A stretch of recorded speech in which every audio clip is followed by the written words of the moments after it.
حدیث نمبر 287۔ قاسم بن مخیمرہ نے بیان کیا کہ مجھے ابو بردہ بن ابی موسیٰ اشعری نے بیان کیا، انہوں نے فرمایا حضرت ابو موسیٰ رضی اللہ عنہ ایسے شدید بیمار ہوئے کہ ان پر غشی طاری ہو گئی۔ ان کا سر ان کے اہل خانہ میں سے ایک عورت کی گود میں تھا۔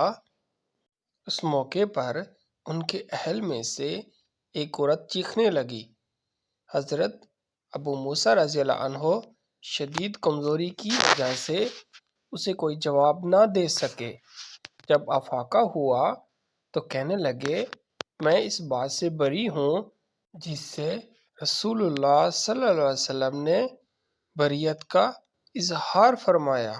رسول اللہ صلی اللہ علیہ وسلم نے چلا کر ماتم کرنے والی، سر منڈانے والی اور گریباں چاک کرنے والی عورتوں سے لا تعلقی کا اظہار فرمایا تھا۔